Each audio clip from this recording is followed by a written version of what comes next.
বর্গিরা বাবার চুরি করে নিয়ে যাবে বলেছিল। আমাদের মূল স্বপ্ন দিয়েছিল যে তোমার জলে রেখে এসো, তাহলে বর্গিরা নিতে পারবে না। বাবা স্বয়ং বলেছিল, তখন থেকে প্রচারণা এই জলে রেখে আসে বাবারে। 850 বছর ধরে এই প্রথাটা প্রথমে চলে আসছে। ভক্তরা তাদের মনস্কামনা পূরণের জন্য মন্দিরের পাশে গাছের ঢিল বেঁধে রেখে যান, এই যে লাল ধাগায়, কেউ কেউ আবার হলুদ ধাগায়। এই মন্দিরের ঠিক সামনেটা করে রয়েছে এই পুকুরে 11টা মাস বাবা কিন্তু জলের তলায় থাকেন। তারপরে চৈত্র মাসের 3য় সোমবার করেই মহাদেবকে এই জল থেকে তুলে নিয়ে। রাধে রাধে এভরিওয়ান, আপনারা সকলে কেমন আছেন? আশা করি আপনারা সকলে আছেন খুব ভালো। আর আমি আপনাদের সাথে রয়েছি প্রীতম। বন্ধুরা, আমি এই মুহূর্তে রয়েছি উত্তর 24 পরগনা জেলার জলেশ্বর মন্দিরে। এই ভিডিওতে আমি আপনাদেরকে জানাতে চলেছি যে কিভাবে এই মন্দিরে আপনারা আসবেন, কত টাকা কি খরচ পড়বে, মন্দির কখন খোলা রয়েছে, মন্দির বন্ধের সময়, এবং মন্দিরের পাশে যে সমস্ত দোকান রয়েছে সেখানে কত টাকার মাধ্যম দিয়ে সেই ডালিগুলো পাবেন। এছাড়াও ভিডিও শেষে থাকছে 850 বছরের পুরনো এই ঐতিহ্যবাহী এক যে মন্দির, সেই মন্দিরকে নিয়ে যে ইতিহাস, সেটাই কিন্তু ভিডিওর শেষে আমি আপনাদের সামনে তুলে ধরতে চলেছি। আমার পেছনে রয়েছে সেই মন্দির প্রাঙ্গণ। আর চলে আসলাম এই মন্দিরের ছোট্ট একটি ঐতিহাসিকমূলক একটি ভিডিও নিয়ে। সো কন্টিনিউ দেখতে থাকুন, আশা করি বেশ ভালো লাগবে। বনগা থেকে চলে আসলাম। হাওড়ার পৌঁছানোর পর ওভারব্রিজটা পার করে কাবালি হাওড়া স্টেশন যত থেকে বেরিয়ে এই রাস্তাটা করে সোজা এগিয়ে যাব। সামনেই পড়বে হাওড়া মোড়। এই মোড় থেকে আপনারা চলে যাবেন গায়েঘাটার যে কোনো বাস বা অটোতে করে গায়েঘাটা জলেশ্বরের মোড়ে। গায়েঘাটার অটোগুলো রাস্তার ওই পার থেকেই ছাড়ে। চলুন ভাড়া কত জিজ্ঞেস করে দেখে নেবো। এই সাইড থেকে অটোগুলো যায় গায়েঘাটা জলেশ্বর মন্দিরের মোড় বললেই অটো এখান থেকে কিন্তু আপনাদেরকে নিয়ে যাবে মাত্র 20 টাকার বিনিময়ে। জলেশ্বর শিব মন্দিরটি উত্তর 24 পরগনা জেলার গায়েঘাটা থানার অন্তর্গত জলেশ্বর গ্রামে অবস্থিত। হাবড়া থেকে গায়েঘাটার অটোগুলো ধরে চলে আসলাম জলেশ্বর মোড়। আর এখান থেকে এখন 10 টাকা ভাড়া দিয়ে চলে যাবো একদম জলেশ্বর শিব মন্দির প্রাঙ্গণে। মোড়ের মাথায় এলে আপনারা এই ডান দিক বরাবর যে টোটোগুলো পাবেন, সেই অটোগুলো গায়েঘাটার জলেশ্বর মোড় থেকে চলে আসলাম একদম জলেশ্বর মন্দিরে। আর এই দিক থেকে যে রুটটা চলে গেল, এটা কিন্তু একদম কাছেরাপাড়ার দিকে চলে গেল। ঠিক আছে, আপনারা যারা যারা কাছেরাপাড়া সংলগ্ন এরিয়া থেকে আসবেন তারা কিন্তু এই রুটটা করেই আসবেন। এদিক থেকে আসলে অনেক সময় লাগে। সব থেকে সোজা বনগা থেকে আসা এবং তারপরে হাবড়া থেকে। এখন আমি মন্দিরের ভেতরে প্রবেশ করবো আর আপনাদেরকে সম্পূর্ণটা দেখাবো। এখন চৈত্র মাস চলছে আর এই চৈত্র মাসে শুধু সোমবারই নয়, প্রত্যেকটা দিন কিন্তু দর্শনার্থীরা আসেন। এই যে মন্দিরে এই দিক থেকে উঠতেই ডান সাইডে এই ডালিগুলো সাজানো রয়েছে। যেটু এই ডালিগুলো কত করে আছে একটু যদি বলেন। 50 টাকা 30 টাকা। 50 টাকা 30 টাকা, তাই তো? 30 টাকা ডালিগুলো একটু দেখিয়ে দেন। আচ্ছা, এইগুলো হচ্ছে 30 টাকা ডালি। এতে কি কি রয়েছে? আচ্ছা, বাতাসা, ফুল, ধূপকাঠি আর রয়েছে গুজিয়া। আচ্ছা, আর এখানে 50 টাকার যে ডালি রয়েছে তাতে দেখতে পাচ্ছি 5টা করে ফল রয়েছে, ধুতরা ফুল, জবা ফুল, গাঁদা ফুল আর নীলকণ্ঠ ফুল, সঙ্গে মোমবাতি আর ধূপকাঠি। দুধ চাইলে দুধের ব্যবস্থাও আছে, তাই তো? এই দুধে কি গঙ্গার জল মেশানো? হ্যাঁ। আচ্ছা, দুধে হচ্ছে গঙ্গা জল মেশানো রয়েছে। চাইলে এছাড়াও এরকম ঘটে করে দিতে পারে, তাই তো? এগুলো কত করে দেয় ছোট ছোট ঘটগুলো? 30 টাকা করে, তাই তো? দুধ গঙ্গা জল দিয়ে 30 টাকা কিন্তু পড়বে। মন্দিরটি আপনারা দেখতে পাচ্ছেন যে সমতল থেকে অনেকটাই উঁচুতে কিন্তু অবস্থিত। মাটির উঁচু ঢিপির ওপরে মন্দিরটি বিরাজ করছে। মন্দিরের পাশেই কিন্তু আরেকটি নতুন মন্দির তৈরির কাজ তোড়জোড়ভাবে চলছে, দেখতে পাচ্ছেন। মহাদেবের 850 বছরের পুরনো। তার এই পাশটাই কিন্তু তার পরবর্তীতে এই মায়ের বিগ্রহকে এখানে রাখা হয়েছে এবং তার জন্য নির্মাণ কাজ চলছে। বাকি যে কাজটুকু রয়েছে সেইটুকু কমপ্লিট হলে তখন কিন্তু এই মন্দির উদ্বোধন হয়ে যাবে। এটা হচ্ছে মা কালীর মন্দির তৈরি হচ্ছে, পাশেই মহাদেবের মন্দির রয়েছে। চলুন এবার মন্দিরটা একটু ভালোভাবে ঘুরে দেখাই। দেখতে পাচ্ছেন প্রচুর অগণিত ভক্ত কিন্তু তারা কিন্তু একে একে এসে মন্দির প্রাঙ্গণে বসে আছেন পুজো দেওয়ার জন্য।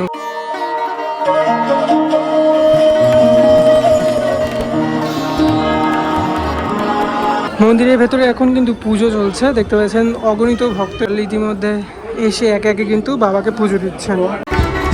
পার্বতী পাতায়ে হারা হারা।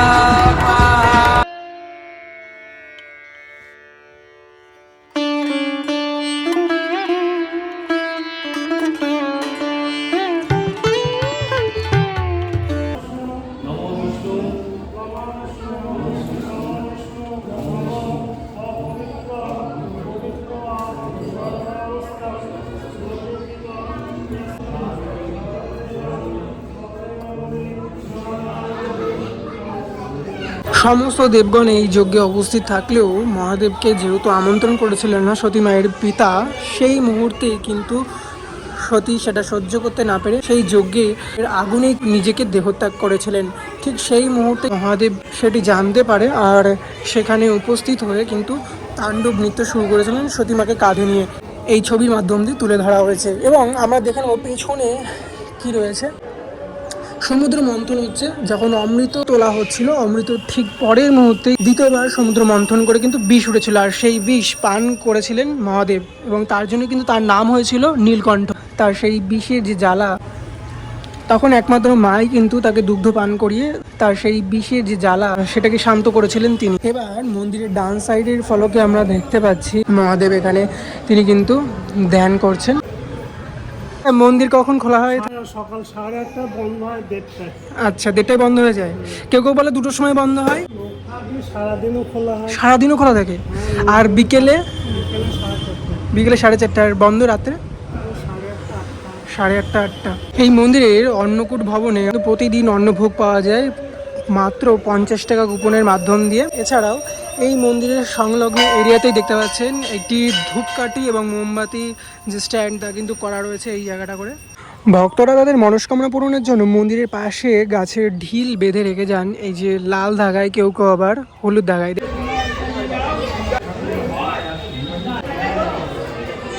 জলেশ্বর শিব মন্দির পশ্চিমবঙ্গের অত্যন্ত প্রাচীন ও রহস্যময় শৈবতীর্থ।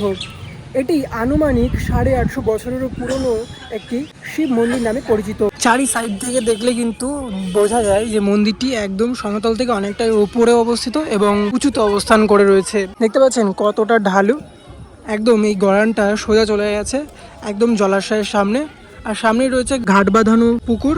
এই মন্দিরের প্রধান আকর্ষণ হলো বিগ্রহের অবস্থান। মন্দিরের মূল শিবলিঙ্গটি বছরের প্রায় 11টা মাস এই পুকুরের জলের নিচে নিমজ্জিত থাকে। শুধুমাত্র চৈত্র মাসে চড়ক পূজা উপলক্ষে এবং নীল পুজোর সময় বিগ্রহটিকে জল থেকে উপরে তোলা হয়। আর এই শিবলিঙ্গকে কেন্দ্র করেই বসে জমজমাট চড়ক মেলা। লোককথা অনুযায়ী দ্বাদশ শতাব্দীর শেষের দিক থেকেই এই অঞ্চলে শিব পুজোর প্রচলন শুরু হয়। শ্রাবণ মাসের সোমবারগুলিতে এখানে ভক্তদের ব্যাপক সমাগম ঘটে। পয়লা বৈশাখের দিন আবার মহাদেবকে চলে যেতে হয় এই জলের তলায়। সনাতন ধর্মের শাস্ত্র অনুযায়ী আপনারা জানবেন প্রত্যেকেই যে দিকে মহাদেব থাকেন সেই দিকে মুখ করে কিন্তু তার ভক্ত নন্দী তাকিয়ে বসে থাকেন। এই মন্দিরের একজন সেবায়তকে আমি ইতিমধ্যে পেয়ে গেছি। নমস্কার জেঠু, আপনার নাম? হারু মণ্ডল। আচ্ছা আচ্ছা জেঠু, এই যে মেন যে বিগ্রহ সেটা কোথায় থাকে? মেন যেটা বিগ্রহ সেটা জলের তলায়। হ্যাঁ, কখন তোলা হয়? এই চৈত্র মাসের 3য় সোমবারে। আচ্ছা, এটা প্রত্যেক বছর একইভাবে তোলা হয়? একইভাবে দিন সোমবারে তুলবে, তোলার পরে বাবার ওই নিচে ঘর আছে, আদি ঘর যেটা, হ্যাঁ ওই ঘরে উনি ওখানে যায়, গিয়ে ওখানে পুজো হয়। পুজো হওয়ার পরে আবার 4টের সময় ওরা হালিশহর চলে যায়। হালিশহরে কোথায় যায়? হালিশহরে রামপ্রসাদের ঘাট। আচ্ছা, রামপ্রসাদ ঘাট। হ্যাঁ, ওই ঘাটে। কারা নিয়ে যায় এটা? এই সন্ন্যাসীরা, মূল সন্ন্যাসীরা। বেতের সন্ন্যাসী, তাই তো? হ্যাঁ, বেতের সন্ন্যাসী। মূল সন্ন্যাসী, দর পাঠ আর শেষ পাঠ। আচ্ছা, 3জন নামে প্রথম। আচ্ছা, তারপরে ওরা যদি না পায় আবার 5জন নামবে। হ্যাঁ, তারপরে নামবে 9জন। 9জন যদি তাও না পাওয়া যায়? তাও যদি না পাওয়া যায় তখন 9জন না, তারপরে পাবেই। ঠিক, হ্যাঁ মানে এই 3জনের মধ্যে যে কেউ একজন পেতে পারে। হ্যাঁ, পেতে পারে। দেখতে পাচ্ছেন যে ঠাকুরমশাই কিন্তু এখানে গাড়ি পুজো দিয়ে থাকেন। আপনারা চাইলে কিন্তু নতুন গাড়ি নিয়ে এসে এখান থেকে পুজো দিতেও পারেন। বন্ধুরা, আপনারা দেখতে পাচ্ছেন যে মহাদেবের যে মন্দির এখানে রয়েছে সেই মন্দিরের থেকে নিচে এই ঢাল বরাবর সমতলের দিকে একটি সিঁড়ি চলে গেল। এই দিক থেকে যে সিঁড়িটা গেল ঠিক বাঁ দিকে আদি মন্দির কিন্তু এটাকেই বলা হয়ে থাকে। বাবার এই আদি মন্দির চৈত্র মাসের 3য় সোমবারে কিন্তু মহাদেবকে জলের থেকে তুলেই এখানে নিয়ে এসে পুজো দেওয়া হয়ে থাকে। এখানে বিকেলবেলা প্রত্যহ কিন্তু এরকম প্রচুর দোকানপাট বসে থাকে। শ্রাবণ মাসের তো এই জায়গাটায় প্রচুর দোকানপাট আরও বসে, মেলা টাইপের। তো দেখতে পাচ্ছেন ফুচকার দোকান রয়েছে, পরপর আইসক্রিমের দোকানগুলো বসে এবং লস্যির দোকানও বসে থাকে ওইখানটায়। আর এই সাইড দিয়ে কিন্তু প্রচুর দোকানপাট বিকেলবেলায় এসে দেখতে পাবেন খোলা হয়ে থাকে, দুদিক দিয়ে আসা যায়। মন্দির ঘুরে এই দিক দিয়ে আসলে কিন্তু এই রাস্তাটা পড়ে, আর এই রাস্তাটা দিয়ে এই যে সিঁড়ি রয়েছে, আর এখান দিয়ে উঠে গেলেই বাবার মেন মণ্ডপ। এখানে একজন মাতাজিকে পেয়ে গেছি। নমস্কার মাতাজি। নমস্কার, রাধে রাধে। রাধে রাধে। বলছিলাম আপনি এই মন্দিরে কি সেবায়ত? না, মন্দির সেবাইতে কিন্তু মন্দিরে আমি আসি, আচ্ছা। প্রায় সময় আমাদের আসা পড়ে। আচ্ছা, পুজো দিতে এসেছেন আজকেও? হ্যাঁ, পুজো দিতে এসেছি। আমার নাতনি হয়েছে, নাতনির মুখে প্রসাদ দিতে এসেছি। আচ্ছা, কোথা থেকে এসেছেন? আমরা গোবরডাঙ্গাতে এসেছি। গোবরডাঙ্গা থেকে এসেছেন, বাড়ির কাছে একদমই। কাছে। মানে নাতনির কি 5 মাস বয়সে? 5 মাস হয়, মেয়ে বলে 5 মাস দিতে হয়, আর আচ্ছা। ছেলেদের হলে 6 মাস হতে 6 মাসে দেয়, তাই তো? কখন এসেছেন এই মন্দিরে? এসছি আমরা তো কটা বাজে, 11টা বাজে। 11টার সময়। হ্যাঁ। কেমন লাগলো এখানে এসে পুজো দিয়ে? বাবার মন্দিরে কোনো তুলনা করা যায় না, বলা যায় না, একদমই, ভাষায় একদমই। বলা যাবে না। আর বলা মানে কিছু কম, যে মালিক সৃষ্টিকর্তা ভোলে বাবা শিবজি, তার সম্বন্ধে বলার কিছুই নেই, একদমই একদমই বলা যাবে না। এত সুন্দর একটা মনোমুগ্ধকর পরিবেশে, মানে এখানে আলাদাই খুব একটা ভালো, শান্তি। এখানে আমাদের কীর্তন হয়, এই যে প্রতি বছর চৈত্র মাসে এখানে আমাদের অষ্টম পর হয় বাবার আচ্ছা, এখানে আচ্ছা। ধামে। এখানে মার মন্দির একটা ছোট ছিল, নিচে এই যে মার মন্দির তৈরি হচ্ছে, কালীমা নিচে আছে, এখন ছোট করা রয়েছে, মায়ের মন্দির তৈরি হচ্ছে, এই মা আবার এখানে প্রতিষ্ঠা হবে। বিগ্রহ সেটা ওই জলের তলায় থাকে, জলের তলায় আছে। এবং তৃতীয় সোমবারে যেটা তোলা হয়। সেদিন কত ভক্ত হয় যদি একটু বলেন? মানে হাজার হাজার, সে ঘুরে বলা যাবে না, প্রচুর লোক। এই যে পুকুরটা পুরো সারা পুকুর দিয়ে মন্দির দিয়ে মানে সারা চত্বর দিয়ে লোকই লোক, লোকে লোকারণ্য। কয়েক হাজার ভাবে বলা যাচ্ছে না সেটা। হ্যাঁ, সবাই আসে ভক্ত দেখতে। বাবার যারা ভক্ত আছে, মূল সন্ন্যাসী থাকে, নেমে যাবে, তার আগে পুজো পাঠ অনেক কিছু হয়, নিয়ম নিষ্ঠা আছে, সেগুলো করে তাতে বাবার ডাকা হবে। ডাকলে বাবা ঠিক টাইমে চলে আসবে, খুঁজতে খুঁজতে বাবার ঠিক পেয়ে যাবে। বাবা পেয়ে গেলে সেই মাথাতে নিয়ে গিয়ে, এখানে নিচে মন্দির আছে, হ্যাঁ। ওখানে নিয়ে গিয়ে বাবার স্নান হবে, বাবার কাঁধে করে মাথা করে নিয়ে আসবে, জল তুলে বাবার পুজো মানে হবে। আদি মন্দিরে নিয়ে বাবা যাওয়া আদি হয়। মন্দিরে উঠবে না, বাবা আদি মন্দিরে উঠবে না, ওখান থেকে থাকবে। এখানে 7টা গ্রাম আছে, বাবা 7টা গ্রামে ঘুরে। 7টা গ্রামের নাম জানা আছে? গ্রামের পুরোটা জানা নেই, এখান থেকে আমাদের 2-3 নাম নেই, নাইগাছি, কেমে, মাঠকুমড়া, তারপরে আমকোলা, এই কিছু কিছু জায়গা আছে, সেটা সব নাম আমি জানি না। আর জলেশ্বরের আশেপাশে ঘোরে, মানে ওই 7টা গ্রামে ঘোরে, তারপর 7টা আমরা ঘোরে। তারপর এই বাবা চান উঠে তারপর চান করতে হালি শহর চলে যায়। বাবার যে সন্ন্যাসী ভক্ত থাকে, ওনারাই নিয়ে বাবারই চলে যায়। আমি শুনেছি হেঁটেই যায়, হ্যাঁ, কলকাতায় চলে যাবে হালি শহরে, ওখান থেকে স্নান করিয়ে এনে তারপরে গ্রাম ঘুরে বাবা ঠিক ঘাটের দিন রাত্রিবেলা এখানে এই মূল মন্দিরে আসে। 3টে দিন এখানে থাকে, 3 দিন থাকে। পয়লা দিনে আবার চলে যাবে। আচ্ছা, ওই দিনও ওই যেদিন যান বাবা জলে, সেদিনও প্রচুর ভক্ত আসেন? হ্যাঁ, সে আবার প্রচুর ভক্ত আছে। সেই দিনও? চৌড়া পুঁতা হয়, সেটা এটা পুঁতা আছে এখানটায়, যেটা আচ্ছা। বাবার আমরা অন্ন দেওয়া হয়, বাবা যেসব সেবা করে সেসব সেবা দ্রব্যতে দিয়ে ওখানে পুজো দেওয়া হয়, চড়ু ভোগ বলে। ওটা দিয়ে এসে তারপরে ওই তোমার চলে যায় জলে।